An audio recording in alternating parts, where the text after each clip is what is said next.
ప్రజలు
మమ్మీ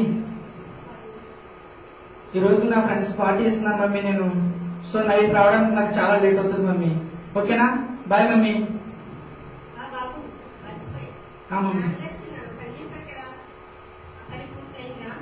లేదు మమ్మీ, నేను చాలా బిజీగా ఉన్నాను. ఆ పని నేను చేయలేదు. అయినా డాడీకి మీరే చెప్పండి అటువంటి పనులు నాకు చెప్పొద్దని. నేను అటువంటి పనులు నాకు ఎప్పుడు చేయను. అవును బాబు, అవును, నేనే చేసుకుంటా. ఎందుకంటే మీకు సమయం ఉండదు కదా, మీరు ఊరి మీద తిరుగుతూ ఉంటారు. కనీసం చర్చికి రావడానికైనా సమయం ఉండదు. మీరు నాకేం చెప్పకండి డాడీ.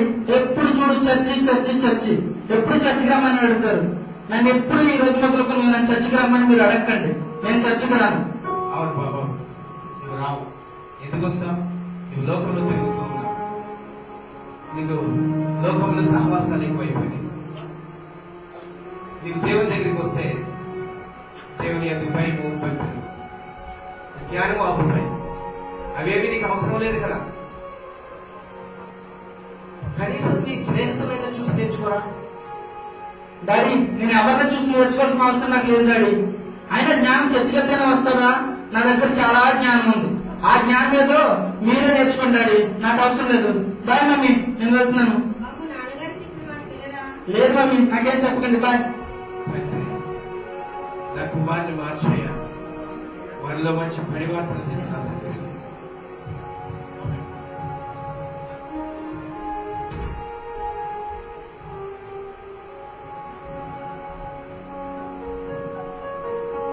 తీసుకొచ్చు లాస్ట్ నేరం అయినా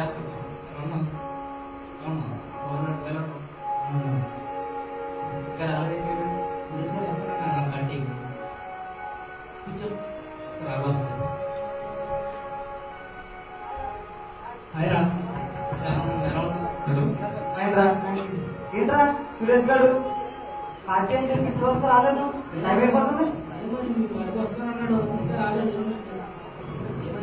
ఓకే రా, వస్తుంటాడు. కూర్చోండి. హాయ్ రా. ఫైన్ రా. సారీ రా, ఊరికే మా డాడీ నచ్చరా. చర్చికి రా చర్చికి రా చర్చికి రా బుర్రలో తినేసారు రా బాబు. వదిలించుకుని వచ్చేసరికి టైం అయింది. ఊరుకోరా. సరే మనం పార్టీ స్టార్ట్ చేస్తున్నారంట. చాలా సహకరిస్తున్నాను. డబ్బులన్నా పార్టీ చేసుకుంటున్నాం. అయ్యా అయ్యా ధర్మం చేయండి అయ్యా. అయ్యా ధర్మం చేయండి అయ్యా. అయ్యా ధర్మం చేయండి అయ్యా. అయ్యా ధర్మం చేయండి అయ్యా. ఆకలేస్తుందయ్యా. నేను ఫోన్ చేసి 3 రోజులు అయిందయ్యా.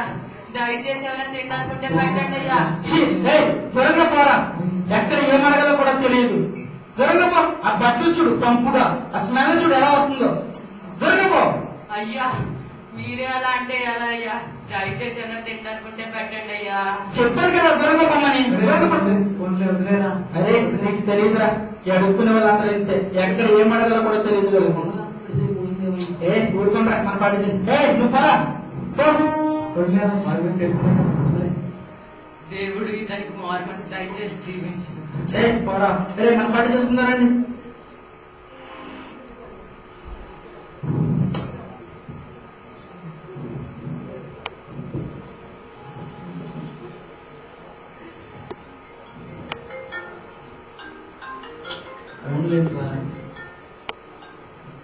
హలో డాడీ బయట ఉన్నాను డాడీ 5 minutes వచ్చేస్తాను డాడీ నా కోసం వెయిట్ చేయాలి. ఓకే డాడీ ఓకే వస్తాను. బాయ్ రా. ఏంట్రా? నేను డాడీ ఫోన్ చేస్తాను చర్చికి వెళ్ళాలంటే అర్జెంట్గా వెళ్తాను నేను. సారీ. అరే చర్చికి ఎప్పుడైనా వెళ్తుందా? పార్టీ చేసుకుంటున్నాం కదరా. లేదురా చర్చ్ విషయంలో మాత్రం మా డాడీ మాట కాదు, చర్చ్ విషయంలో మాత్రం ఎట్టి కాలం లేదు సార్. అరే తెలియదు సార్ ఎప్పుడైనా కలుగుతాం. సారీ రా ఉంటాను బాయ్. ఏంట్రా వీడు చర్చ్ అంటాడు, వాడు డాడీ అంటాడు. ఏమన్నా సరే మనం చేసుకుందారంట, వాడి పోతే పోయాడండి. ఇంకేంట్రా విశేషాలు? ఎలా ఉంది కాలేజ్?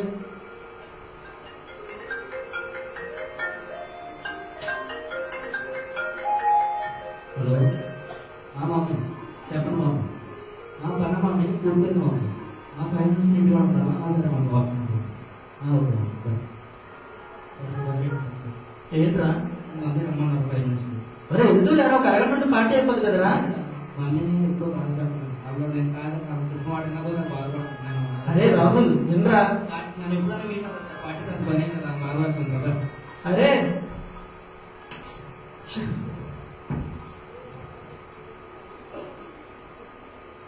ఏంట్రా నీకేదన్నా పని ఉందా? నువ్వన్నా ఉంటా ఉండవా? రేపు నాకు ఎగ్జామ్ ఉందిరా.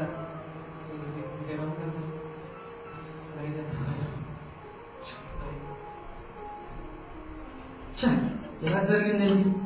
నేను అంత కష్టపడి పార్టీ అరేంజ్ చేసుకుంటేని ఏదో వేల డబ్బులు పెట్టినట్టు మా డాడీ రమ్మన్నాడు, చర్చికి రమ్మన్నాడు అని డాడీ వెళ్ళిపోయాడు ఫిలిప్ గారు. వీడేమో మా మమ్మీ పని చెప్పింది చెయ్యాలని వీడు వెళ్ళిపోయాడు. వీళ్ళకే డాడీ మమ్మీ ఉన్నారు. మరి మా డాడీ చర్చికి రమ్మన్నాడు, నేను రానని చెప్పేసి మా అమ్మ చెప్పేసి వచ్చేసాను. మా మమ్మీ పని చెప్పింది చెయ్యి మమ్మీ అని చెప్పి వచ్చాను. ఎందుకు? ఫ్రెండ్స్ గురించే కదా, వీళ్ళ గురించే కదా వచ్చాను. నేను నా సొంత డబ్బులతో నా ఖర్చుతో పార్టీ అరేంజ్ చేశాను. పార్టీలో ఉండడానికి వీళ్ళకి సమయం లేదట. వాళ్ళ డాడీ చెప్పారని చర్చ్, వీళ్ళ మమ్మీ చెప్తుందని పని. ఒకవేళ వీళ్ళ చేసేదే మంచా? వాళ్ళ తల్లిదండ్రుల మాట విని చర్చికి వెళ్ళడమే మంచిది పనా? వాళ్ళ మమ్మీ మాట విని వాడు పని చేయడానికి వెళ్ళాడు, వాళ్ళ డాడీ మాట విని వాడు చర్చికి వెళ్ళాడు. ఒకవేళ వీళ్ళ చేసేదే మంచి అయితే నేను చేసేది తప్ప? నా మార్గం మంచిది కాదా? ఒకవేళ ఈ లోకాశంతో నేను మునిగిపోయి ఉన్నానా? నా తల్లిదండ్రులు నేను మాటలతో దూషిస్తున్నానా? అంటే నా తల్లిదండ్రులు నా వల్ల చాలా బాధపడుతున్నారు. వాళ్ళని చాలా బాధ పెట్టాను నేను.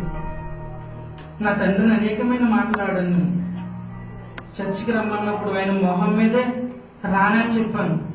అంతేకాకుండా చాలా పెద్ద మాట్లాడాను. ఒకవేళ నా మార్గం మంచిది కాదేమో, ఒకవేళ నేను దేవునికి దూరంగా వెళ్తున్నానా? నాకేం అర్థం కావటం లేదు. నేనేదో తప్పు చేస్తున్నాను, నాకు తప్పు చేస్తున్నాను, నేను ఏదో తప్పు చేస్తున్నాను. ఎలాగ? ఇప్పుడు నా పరిస్థితి ఏంటి? వీళ్ళ కోసం ఇంతలా నేను డబ్బు వెచ్చించి వీళ్ళ కోసం పార్టీ చేశాను, అయినప్పటికీ విలువ లేకుండా వీళ్ళు వెళ్ళిపోయారు. ఒకవేళ నేను చేసేది మంచిది కాదా? నా తల్లిదండ్రులు నేను బాధ పెట్టానా? దేవుని విషయంలో కూడా నేను చాలా తప్పు చేస్తున్నానేమో. ఏం చేయాలి ఇప్పుడు? నేను మంచివాను కాదా? నేను చేసే పనులు మంచివి కాదా? నాకేమీ అర్థం కావటం లేదు. ఇప్పుడు నా పరిస్థితి ఏమిటి? నాకేం అర్థం కావటం. నేను చేస్తున్న తప్పు.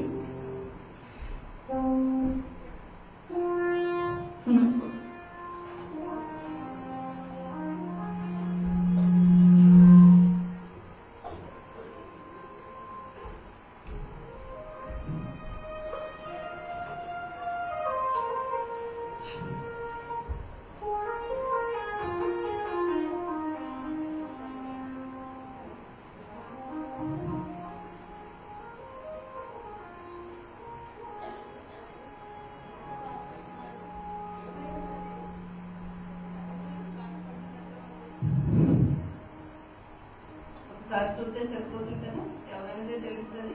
బాబు నాయన బాబు, సురేష్ నువ్వా? ఏమైంది?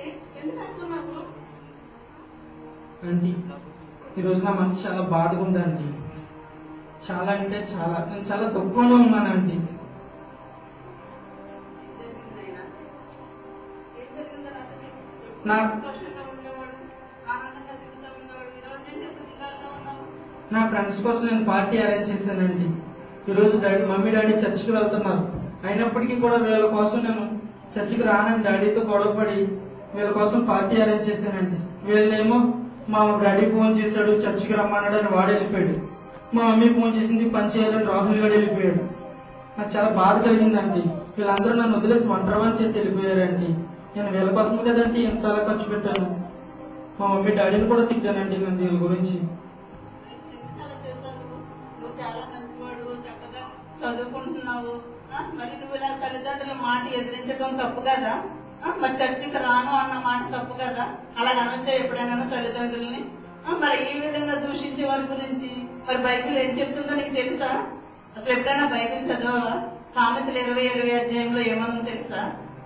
నీ తండ్రిని నీ తల్లిని దూషించేవారు దీపము కారు చీకట్లో ఆరిపోయినని మరి వాక్యం చెప్తుంది కదా. మరి ఎన్నిసార్లు నువ్వు బైబిల్ చదువుకుంటావు? మరి అందులో లోతైన మార్గం నీకు తెలియలేదా?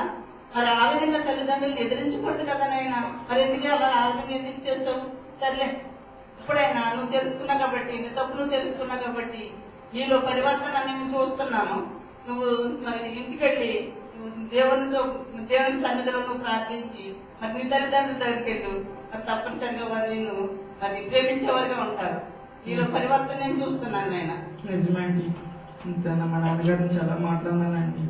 చాలా విషయాలను బాధ పెట్టాను. ఈవెన్ దేవుని విషయంలో నేను చాలా దూరంగా ఉంటున్నానండి. నిజంగానే మీరు చెప్తుంటే నాకు తెలుస్తుందండి.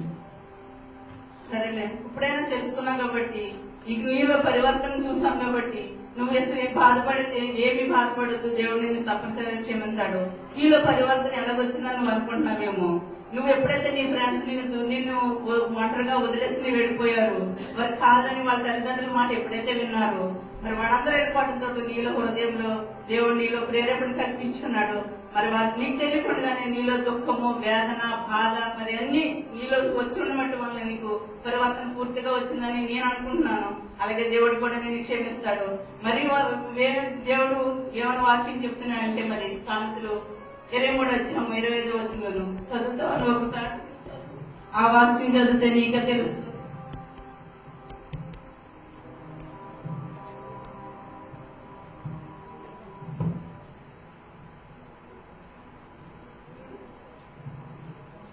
సామెతలు 23:25 వచనం ఏమనుంది? నీ తల్లిదండ్రులు నువ్వు సంతోష పెట్టవలను, నేను కనిన నీ తల్లిని ఆనందపరచవలను. నీ తల్లిదండ్రులను నువ్వు సంతోషపెట్టాలి, సంతోషపెట్టుము, నీ తల్లిని కనిన తల్లిని ఆనందపరచు. నిన్ను కన్న తల్లిని ఆనందపరచమని ఉన్నది. 2 చోట్ల కూడా అలాగే ఉందండి. మొదటి లైన్లో ఉంది కదా నీ కన్న తల్లిదండ్రులను సంతోష పెట్టమని. 2వ దాన్ని కూడా అలాగే చెప్పుకున్నదండి మరి బైబిల్. మరి నువ్వు అర్థం చేసుకున్నావా? మరి ఈ రోజుని చూస్తే క్రైస్తవులు కనబడుతున్న మరి యవనస్తులు వాళ్ళ ఇష్టానుసారంగా మరి జీవిస్తూ మరి చర్చకు రాకుండా క్రైస్తవులుగా జీవిస్తూ ఉంటున్నారు. అదే పద్ధతిగా నువ్వు కూడా జీవిస్తున్నావు. నిన్ను కన్న తల్లిని సంతోషించంటే అది నీ ఆత్మీయ సంఘము. నీ కన్న తల్లి అంటే నీ చిన్నతనా నుంచి కూడా సండే స్కూల్లో నీ టీచర్స్ ప్రార్థిస్తున్నారు నీ గురించి. మరి పెద్దవాడైన తర్వాత నీ సేవకులు మరి నీ చదువు విషయంలో నీ గురించి నీ కన్న తండ్రుల కంటే మించిగా నేను మరి నీ సేవకులు ప్రార్థిస్తూ నిన్ను నిత్యము మరి ఆశీర్వదించేవారుగా ఉంటున్నారు. మరి అదే నీ కన్న తల్లి. మరి మనం అప్పుడప్పుడు చూస్తూ ఉంటాము, మన పెద్ద గారు లివిస్టన్ గారు మన కొంతమంది సేవకులు ప్రార్థించినప్పుడల్లా మరి నా తల్లి సంఘమును దీవించు, నా తల్లి సంఘమును ఆశీర్వదించు అంటూ ఉంటున్నారు కదా. అదే కన్న తల్లి. కానీ మరి తల్లిని సంఘముగా పోల్చి దేవుడి మరి వాక్యం చెప్పి ఉంది. మరి నువ్వు ఇక నుండి దేవుని సంఘములో ఎదుగుతూ ఏ విధంగా నువ్వు పరిచర్య చేయాలంటే మరి అక్కడ యవనస్తులతో నువ్వు పరిచర్య చేస్తూ మరి పేదవారిని కనికరిస్తూ మరి నువ్వు ఉద్యోగం చేసినప్పుడు నీ దశభాగం దేవునికి ఇస్తూ మరి మరి కార్యాలు నువ్వు చేస్తూ మరి సంఘంలో నువ్వు వెళ్తున్నట్లయితే తప్పనిసరిగా నిన్ను దేవుడు దీవిస్తాడు. తర్వాత నువ్వు పరిపూర్ణమైన జ్ఞానం నీకు వస్తుంది, నీలో పరిపూర్ణత కలుగుతుంది. మరి నువ్వు ఇప్పుడు మారి ఉన్నావని నేను నమ్ముచున్నాను. ఎందుకంటే మరి నీలో పూర్తిగా పరిపూర్ణత వచ్చింది. మరి అదే మరి ఇంకో మాట చెప్తున్నా, మరి మన మోషే గారి ధర్మశాస్త్రంలో మరి ఏమనుంది? నువ్వు జీవించే దేశంలో దీర్ఘాయుష్మంతుడు నీ తల్లిని సన్మానించమనుంది కదా. మరి ఆ విధంగా నీ తల్లిదండ్రులు సన్మానిస్తూ సేవ చేస్తూ మరి నువ్వు ముందుకు సాగుతావు కదా. చిన్న ప్రార్థన చేయనా? నిజమండి, నా తల్లిదండ్రులు నేను చాలా బాధపెట్టాను. మీరు చెప్పే ఈ మాటల్లో నాకు చాలా జ్ఞానం లభించిందని నేను అనుకుంటున్నానండి. ఇక్కడి నుంచి నేను దేవుడి మార్గం వదలనండి, దేవుడి మార్గాన్ని వెంబడిస్తానండి. సర్వశక్తిమంతుడైన దేవ నీకు వందనాలు, స్తోత్రాలు. యవనస్తులాగా మరి ఎంతమంది యవనస్తులు తల్లిదండ్రులు మాట కాదని చర్చికి వెళ్లకుండా మరి ఏ విధంగా తిరుగుతున్నారు వారందరినీ కూడా మీరు ఇరువురవ మరి ఆఖరి సంవత్సరంలో జ్ఞాపకం చేసుకోమని సురేష్ దీవించి ఆశ్రదించమని యేసు పరిశుద్ధ నామములో మీకు ఎంత బ్రతనాలు పెట్టుకుంటున్నామా ప్రభు తండ్రి, ఆమేన్. నిజమే, నేను నా తల్లిదండ్రులను ఎంతగా బాధ పెట్టానో నాకు ఇప్పుడే తెలిసింది. నేను వెంటనే ఇంటికి వెళ్ళి నా తల్లిదండ్రులను క్షమించమని అడిగి నేను దేవుడి మార్గాన్ని వదలకుండా దేవుడి మార్గాన్ని వెంబడించి నడవాలని ఈ రోజు నుంచి కూడా నేను నిర్ణయించుకున్నాను. వెంటనే నా తల్లిదండ్రుల దగ్గరికి నేను వెళ్తాను.